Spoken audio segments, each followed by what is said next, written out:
everybody, my name is Jo and I love to read. Today I'm going to be tier ranking the covers of the books that I've read in the past 6 months.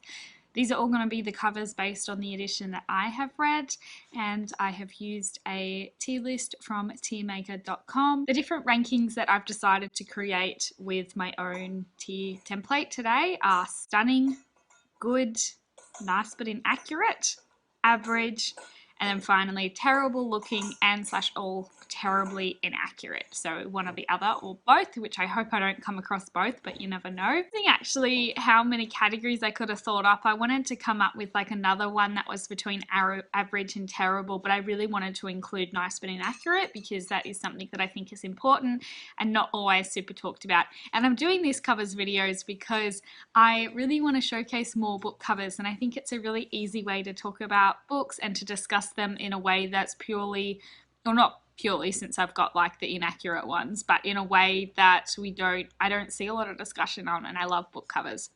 So let's start out with the first one, which is the Thoroughbred book, the series created by Joanie Campbell. I can't remember what the title of this is, but I'm going to plonk it in average. The colours are a bit dull. You're not really like, the horse isn't the focus, which is the bit that I like, and the main character's looking away from us. So we're just going to put it in average. It's not bad, but it's not necessarily good. There's The High Lord by Trudy Canavan, and I'm going to put that one in average as well. And it's funny that I put it there. If you've watched my channel before, if not, or you might not know, I actually did a video on a book called Fail, where I was trying desperately to get these specific hardcover covers in this series, and they're really difficult to find and they can be quite expensive. So why was I going to that length if I just think that they're average? Because I didn't really enjoy the covers of the other series. I'm putting it in average because it's not, I would say that The High Lord is better than this Thoroughbred one, but I feel like there's a missed potential. Like these could have been really interesting covers and they're a bit kind of like bland, but they're still okay. So The Good Luck Girls by Charlotte Nicole Davis is going in stunning, and I'll leave a link up above to my book cover, my 3 favorite book covers, the video that I did for these books this year. The Good Luck Girls was actually the cover that I said was my absolute favorite out of this first 6 months of reading, so I popped it up there instead. The next, The Evening and the Morning by Ken Follett, I'm going to put it in good because I think it's very, very interesting, very solid, but it's not quite stunning. Alicization Beginning, I'm also going to pop that one in the good category because I think it's very, very accurate, and I think the colours all work really well together, and I really enjoy the anime style as well. So the next Thoroughbred book, that's called Distance Runner, I'm also going to put this one in average because it just, same thing, like I don't know whether it was the copies that I've got, but they all seem a little bit dull, and this one's not like the horse is getting run into by another one, and it's not like terribly, I don't know, exciting or pretty or anything like that. Silver Shadows, I'm gonna put in average as well. It's all right. I'm not super a fan of this trend that we had in YA back when this series was created. It's the spin-off series, the Bloodline series to the Vampire Academy series, and I'm not super a fan of like the cover and like, the glaring girl, like there's something going on and then, he's just kind of like looking in the background. They're okay, and I like the text down here, but I'm not super into them. So the Icebound Land, I'm going to put in good. I think the colours are really nice in that one. I think it's like pretty sort of appealing to the age group it is as well, which is middle grade / teens. And I'm also going to put Oak Leaf Bearers. Good or stunning, good or stunning, good or stunning. I'm going to put it in good. It's not quite stunning, but it's a very, very solid good, potentially a bit above the Icebound Land. But I really enjoy that as well. Going to put the Ultimate Harry Potter Character Compendium in average, and also because I'm talking about this at the same time, I'm also that was the spell book, and then I'm going to put the Character Compendium and I'm going to talk about them together because I feel like they were just a missed opportunity, like for all of, and I know that they're unofficial guides, so maybe that's why, but I just feel like with all the other like fancy shit that happens with Harry Potter, why couldn't they have made these a bit more like, I don't know, even with like the spell book, couldn't they have like made it a bit more interesting than like just some colors and some things? Like I don't know, couldn't you have showcased like, a wand and like casting stuff, or just something a bit more zhuzhy than those two.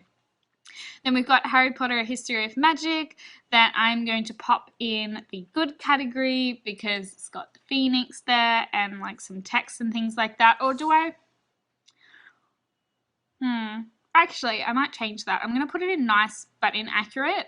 It does talk about phoenixes, but I feel like it could have done a lot more to explain to the reader what exactly the book is about, because it's actually I call it a non-fiction about a fiction book, but they're actually looking at the inspiration behind the Harry Potter series and where a lot of the lore originates from in real life.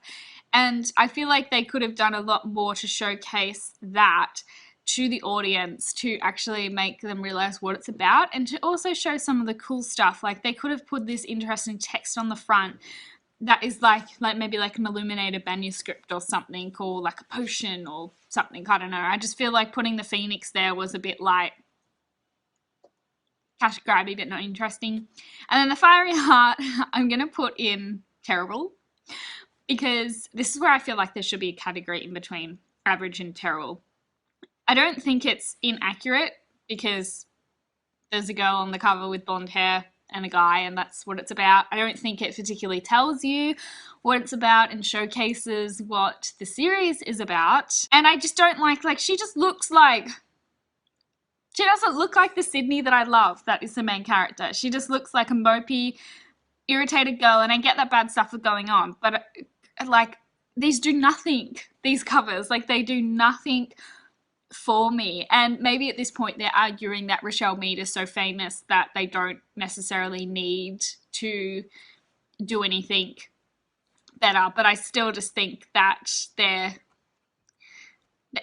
why not make it nicer? I don't know, like probably even though like even the Vampire Academy series, they went towards, like I haven't reread that in a while, and obviously not the first half of the year, so it hasn't come up, but even those books are not, it's like I said, very trendy, like very 2012, like early 2000s trend of books, like the first decade in the 2000s, very like YA, vampire-y, romance-y trend where we had a lot of people on the covers.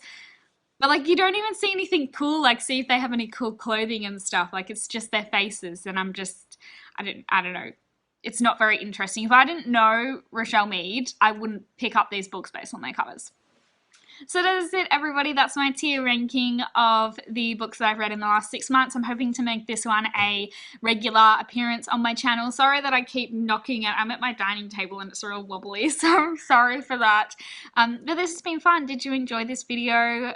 Would you like to do this with some of your books, depending on the frequency and how much you read? Maybe do a 6 monthly, maybe a quarterly, maybe a monthly, who knows, or a yearly. Just but I think it was fun, and I think it's nice to talk about covers a lot more. Thanks so much, everybody. Don't forget to like, comment, and subscribe, and I'll see you all next time. Bye.